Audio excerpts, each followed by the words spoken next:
பழங்காலத்தில் ஒரு சிறிய கிராமத்தில் தண்டம் என்ற எளிய மனம் கொண்ட பக்தர் வாழ்ந்து வந்தார். அவர் செல்வம் இல்லாதவர், பெரிய கல்வி கற்றவரும் அல்ல. ஆனால் அவரது மனதில் இருந்தது ஒரே ஒரு நம்பிக்கை. விநாயக பெருமான் என்னை காப்பார். தண்டம் தினமும் காலையில் எழுந்தவுடன் முதலில் விநாயகரை வணங்குவார்.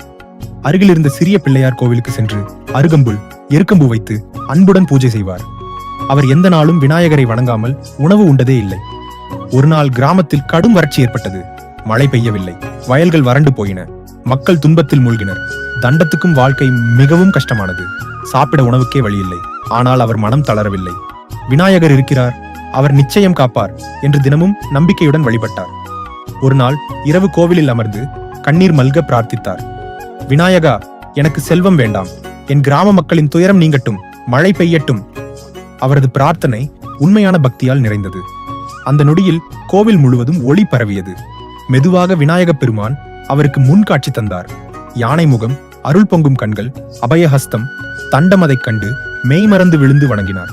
விநாயகர் புன்னகையுடன் கூறினார், தண்டா, நீ உனக்காக எதையும் கேட்கவில்லை. மற்றவர்களின் நலனுக்காக வேண்டினாய். அதுவே உண்மையான பக்தி. நாளை முதல் உன் ஊரில் மழை பொழியும், வளம் திரும்பும், உன் வாழ்க்கையும் செழிக்கும் என்று அருளாட்சி வழங்கினார். அடுத்த நாள் கருமேகங்கள் திரண்டு பெரிய மழை பெய்தது. வயல்கள் பசுமையாகின. மக்களின் முகத்தில் மகிழ்ச்சி திரும்பியது. அனைவரும் தண்டத்தின் பக்தியை பாராட்டினர். ஆனால் தண்டம் சொன்னார், இது என் சக்தி அல்ல, என் விநாயக பெருமானின் அருள். அன்றிலிருந்து அவர் வாழ்ந்த ஊர் விநாயகர் அருளால் புகழ் பெற்றது. இந்த கதை சொல்லும் பாடம், உண்மையான பக்தி என்பது நமக்காக மட்டும் வேண்டுவது அல்ல, பிறரின் நலனுக்காக பிரார்த்திப்பதே இறைவனை விரைவாக அடையும் பாதை.